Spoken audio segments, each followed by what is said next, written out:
Hi everyone, how are you guys today? I hope you all have had a wonderful break and a great time. We took Passover off, and so it's been a couple weeks since I've actually made a video, but the most exciting, great thing, okay, so maybe not the most exciting, but in the quilting world, you quilters will understand it is the most exciting thing. One of my children, I introduced you to my daughter a few weeks ago when we did some unboxing of a sew sampler box from Fat Quarter Shop. And the most exciting thing happened. They called me from their house. She lives a few hours away, and her friend Hannah bought a sewing machine. I'm so totally excited because they don't want to learn to sew right now clothes. They want to learn to make a quilt. And if you're a quilter, you know that there is nothing more exciting than having one of your children call you and say, I want to do what you love doing. So I'm so excited.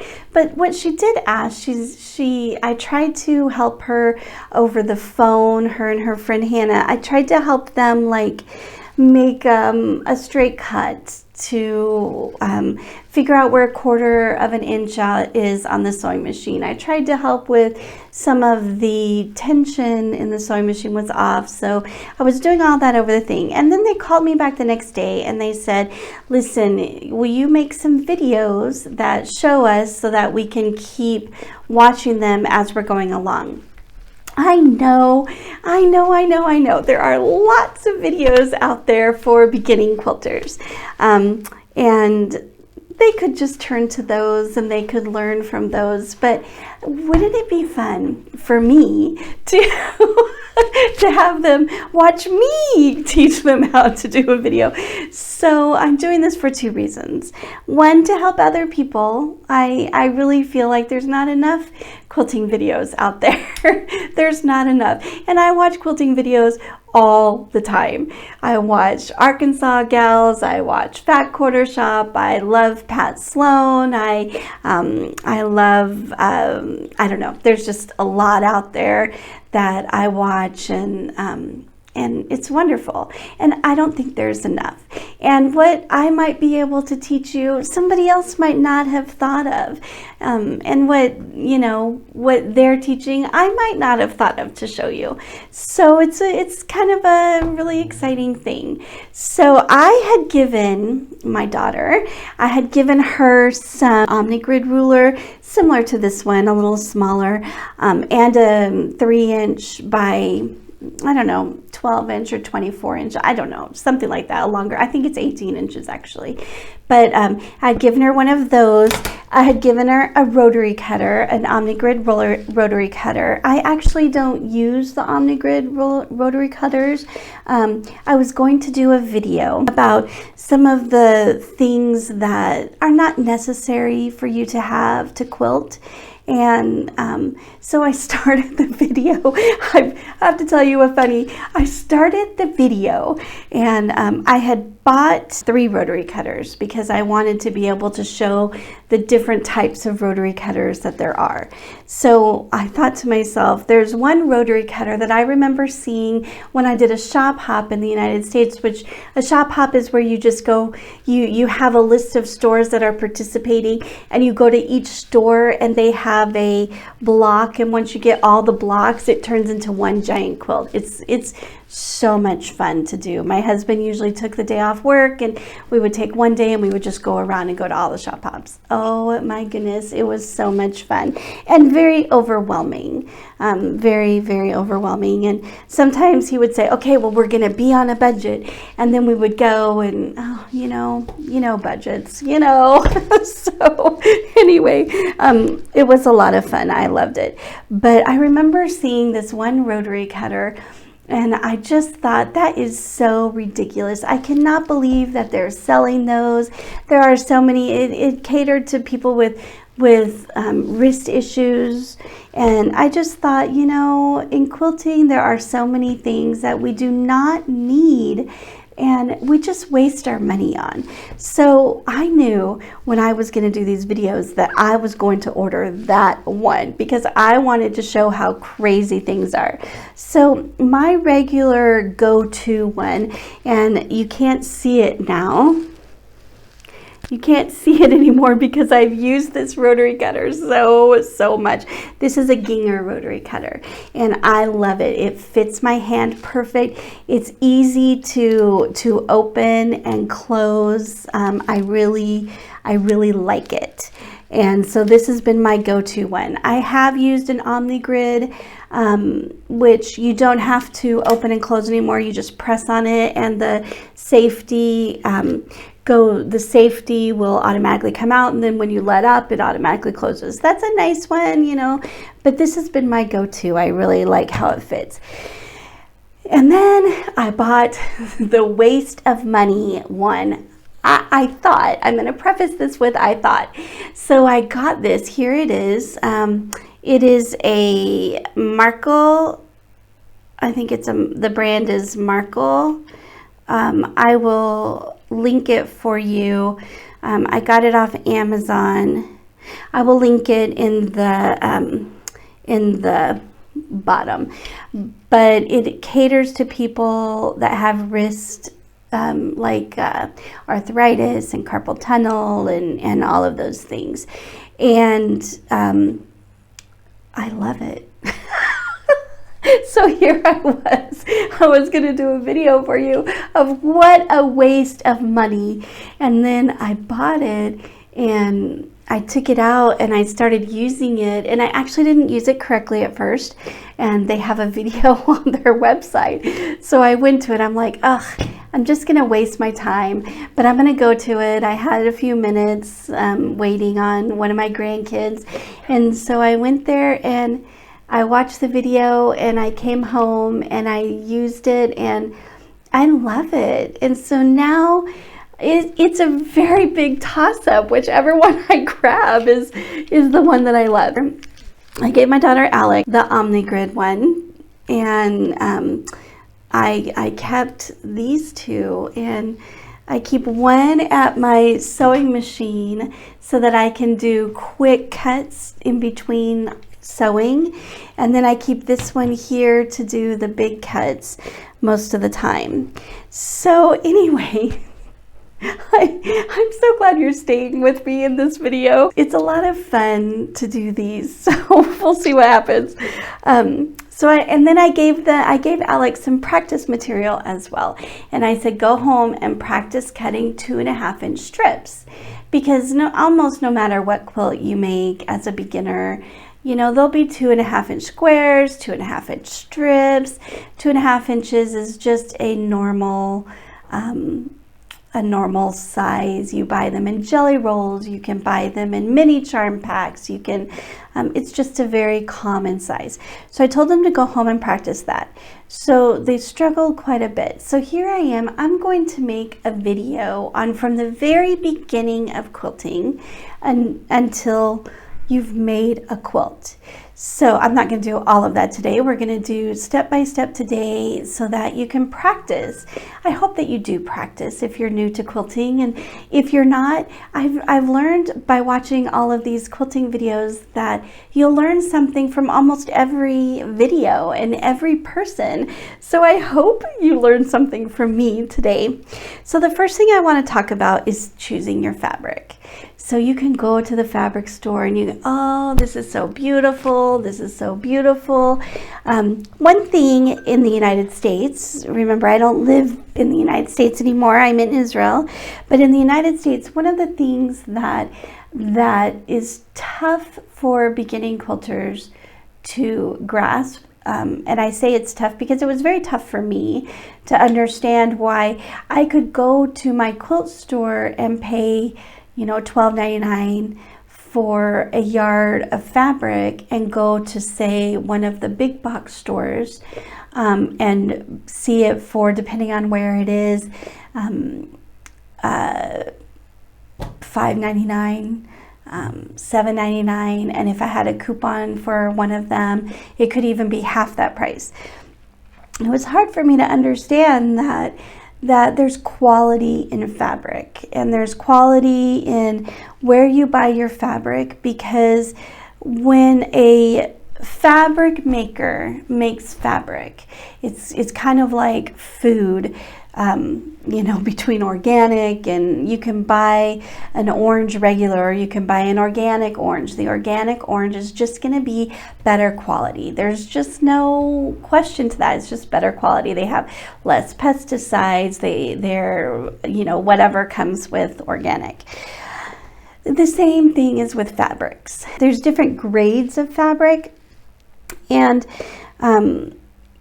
a cheaper fabric usually will not last as long. The beginning quilts that I made were, I bought all of my fabric from big box stores, and those quilts I'm already having to replace certain fabrics in them because they have worn through. They're not holding. They're just not, you know, working. But I can find, when I first started taking lessons, I went to the quilting stores and I would buy the quilting fabric there, because, you know, you're there and you're going to have your class, and so you buy your fabric from your class store, and those quilts are all staying together. I'm not really having any issues with that fabric that's in those quilts. So it's just a better quality of fabric to buy your fabric from a quilt store. I know it's tempting to go and buy the lesser expensive, but they are lesser quality. And so if you're, you know, you've got to decide what you're making the quilt for. Do you want it to last? Is it important to you that it's going to last a long time, that you're going to make memories with this quilt for whoever you're making it for? Or is it something that's going to be really fast and just, you don't really care if it's going to last. You don't really care too much about the quilt. So you make a decision. I personally don't shop at the big stores anymore. It's been years since I've done that for quilt fabric, because whatever I make, whatever I'm going to spend time on is going to be important to me. That's just the way that it is for me. Even if I'm giving it to a charity, or if I'm giving it to somebody I don't know, whatever I make is going to be important. So I want it to be memorable, and I want somebody to love it for a long time. So I always buy the better quality fabric. So that's my big spiel about fabric. So you need to buy decent fabric. So I'm going to point my camera down to my fabric, and I'm probably not going to, most of the time it's going to be here on my table this time. Sometimes this will zoom and sometimes it won't. It's a picky thing, and this time it won't. So I will make it work. So this fabric I got when I came to Israel, and I found my wonderful quilting store here that I am in love with, Quilt Israel by Rena, and she is wonderful and she will help you, which is such a beautiful thing about quilting stores as well compared to the big box office, is that they take time with you and they care about your project, and so it's super nice to get the added help. This is a fabric that I got in a bundle kit that she had on clearance in her store. I actually shopped for it online, but yes, and from her shop, and I'm using it today as more of a scrap so that I can teach, but also I also buy some fabrics like this that are on sale so that I can use them as tester pieces for me. If I want to make a project and I want to see different colors than just the muslin, and I'm testing a pattern, I can use fabric like this to do that.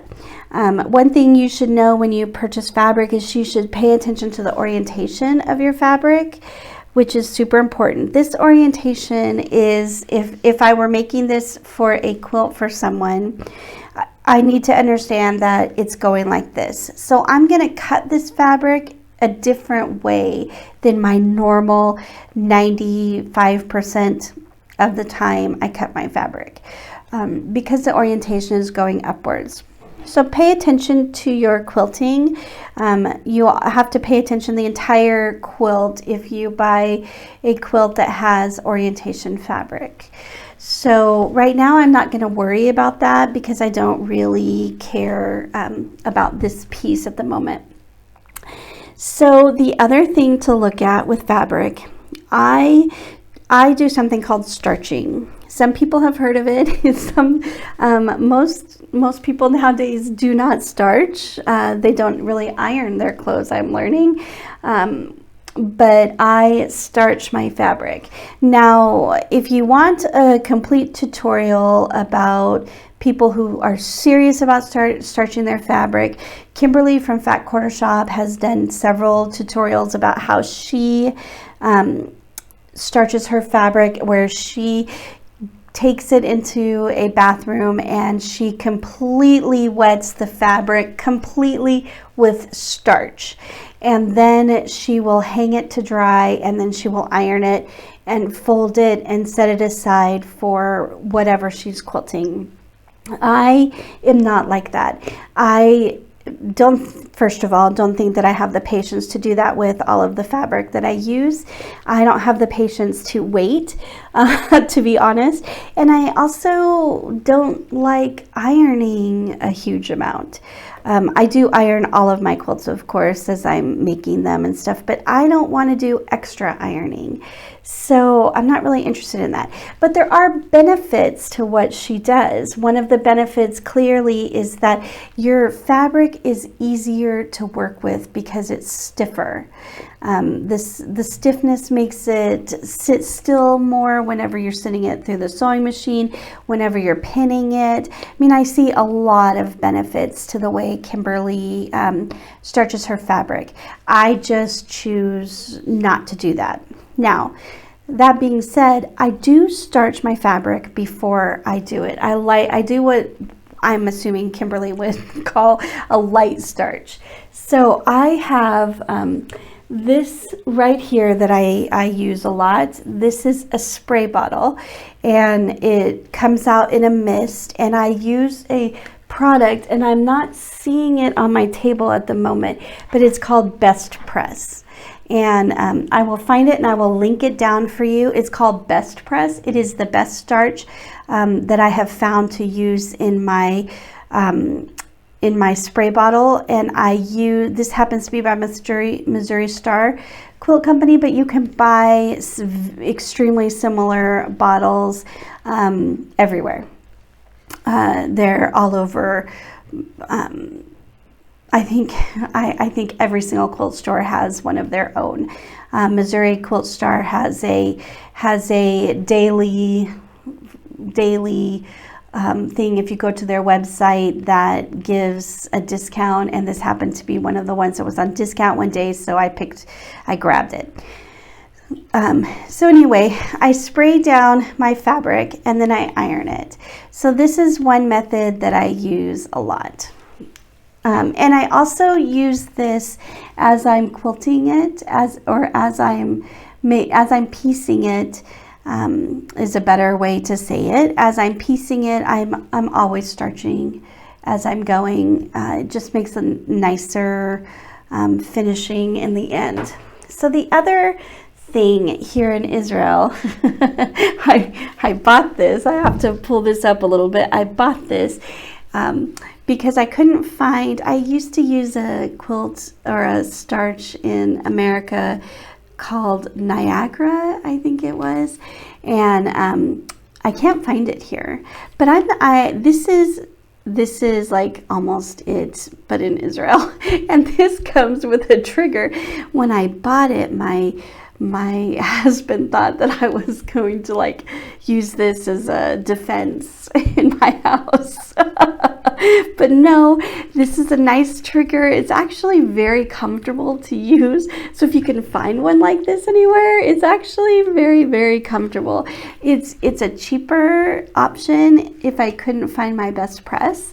But this also comes, it's stiffer. It will make my fabric stiffer, which again is nice to have. It doesn't do as much as what Kimberly does, but you know, so if you can't get best press for some reason, then just go to your local supermarket or wherever you would buy your starch and pick up, you know, whatever is there. It will all work in quilting. You do not have to spend a large amount of money to purchase things. You can go in a less expensive method and just go to your supermarket and buy whatever is there. It will all work for quilting, not just ironing your clothes. So that's super nice.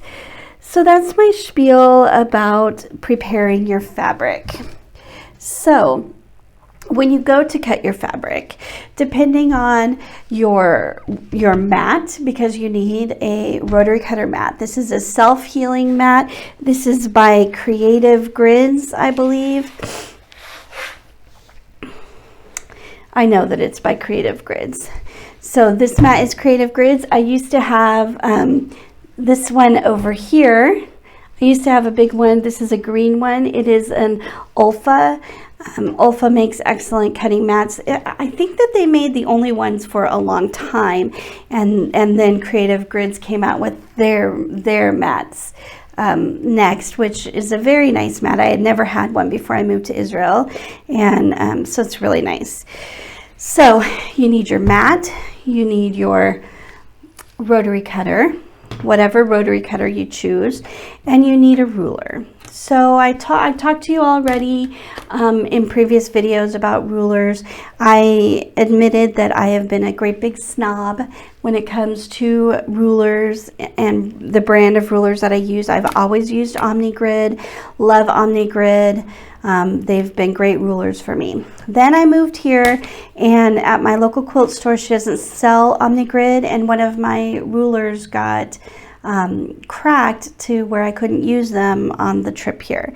So she sells Creative Grids. So I kind of gritted my teeth and said, okay, if that's all I've got, then that's what I'll buy. So I bought my first Creative Grids ruler, and it turns out I love Creative Grids very much. They have nice grips on the back. They're easy to see on my things. They have 1/2-inch marks. I can use them going any direction. So I can use them going this way. I can also use them going here for the half marks. It's just really good. So if you're interested in learning more about them, you can check out my previous video, which I will link at the bottom. So so you need these items to start. So I'm going to show you how to make your first cut in this video, which is super exciting. I'm super excited to teach Alex and Hannah, and hopefully all of you as well. So I'm going to use this long ruler right now because it's Creative Grids ruler, which I like more than my OmniGrid rulers. And but it is longer than what I would normally use. I need to pick up from Rena, I need to pick up this size, which is 6 by 12. So I'll do that on my next trip out to see her, which should be soon. So the first thing you need to do is, if you notice here on this side, you can see that I'm not perfectly even on my cuts. And the one thing is I want to be able to cut in layers so that it cuts down on my time and I have a more uniform cut all the way through my quilt. Cutting individually could mean that my pieces won't be exactly the way that I would want them. So I need to clean up my cut. So I'm going to do it only from one end. You only need to do it from one end. You don't need to clean up both cuts. So I'm going to take about, for the purpose of this video at least, I'm going to take about 1/4 of an inch off. And I don't know if you can see up here, but my fabric isn't quite 1/4 of an inch there, but it is down here. So which tells me this isn't even a straight edge, and I need to have it be as straight as possible. So I'm going to take my rotary cutter and I'm going to cut, and I'm going to hope I've cut all the way through. So anyway, I've made my cut to try to straighten my fabric. So just as a little tip, which is kind of a big tip, I think, nobody ever taught me this, was before you lift your ruler and be done, you want to pull your fabric just a little bit. And the reason that this is right here. I don't know if you can see, but when I first started my cut, I might not have gone deep enough right there. And so I need to come in and I need to clean that up. And what it does when you pull this out a little bit is I don't have to readjust my ruler. I don't have to try to figure out where the exact line is again. I don't have to do any of that. I can just pull it out, cut if there's a little piece of thread or whatever, and do it that way. It's super nice to do that. So if you can remember, do not lift your ruler till needed. Okay, so I'm just going to make a couple cuts and show you how to make a 2.5 inch strip. And then this, and then I'll be able to end this video. So I'm going to come a little bit this way. All right, so now I'm going to take my ruler and I'm going to find 2.5 inches on my ruler. So in between each block is 7 tiny little lines and then one big one. This is 1 inch. So each big square is 1 inch. So you're going to go 1, 2, and then halfway. So on this ruler, because Creative Grids rulers are so awesome, they have a 2.5 inch mark, which makes it super easy to find out. If I were using I'm going to switch rulers here on you for a minute. Okay, my Omni Grid ruler does not have a 2.5 inch mark, but it's still very easy to find it without. So this is 1, 2, and then the 1/2 inch mark is, I'm gonna try to bring it up a little bit to show you on these rulers because a lot of people still have these. Okay, so it's kind of hard. Oh wait, that's even better. So see this big line in the center of each block? The big line in the center is your half line. The medium lines on either side of the 1/2 inch are 1/4 inch lines, and the small ones are 1/8 inch, or 1/8 of an inch, I apologize. So if your pattern says cut it at 3 7/8, you would find 1, 2, 3, and then you would count your little lines. 1, 2, 3, 4, 5, 6, 7. So it would be at the little line right before you hit the next inch mark. So that's how you would read an Omni Grid. And almost all other quilting rulers are like the Omni Grid. So here is my if you can see right here, my 1/2 inch, 2.5.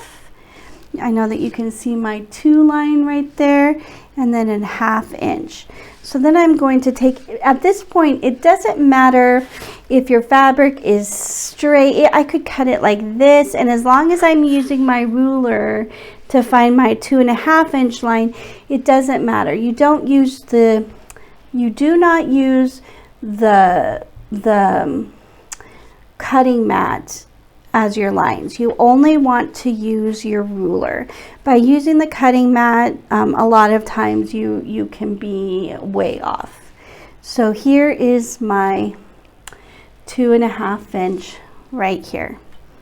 Okay, so now I am going to make my first cut. So if you're a beginning quilter in particular, every quilter should do this, but beginning quilters in particular, you should stand when you cut. Make sure your fingers are not near your edge. There are real injuries if you have a sharp blade and you do that. People have cut off tips of fingers, all kinds of crazy stuff. So I'm at my 2.5 inch mark. I'm going to take my rotary cutter and I'm just going to slice. You don't need a huge amount of pressure with these rotary cutters. And there you go. My slice is perfect. And that's how you make a 2.5 inch strip. I'm going to give you one more example. Okay. Sorry, I was just fixing the camera a little bit. I'm going to give you one more 2.5 inch strip.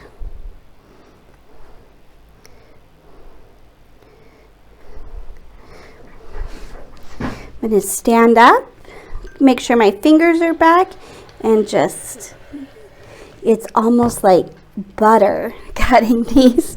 It's wonderful. It's a great, great, great rotary cutter here. All right, everyone. I'm super excited to be sharing this with you. Please, if you have any comments or concerns or whatever, you can email me always. You can put things in the chat.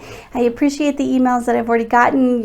You all are so nice and so sweet. It's one of the greatest things about the quilting world is the majority of people in the quilting world are so willing to help and so kind. I just love it. I love being a part of it, and I hope that I emanate that to everybody else as well.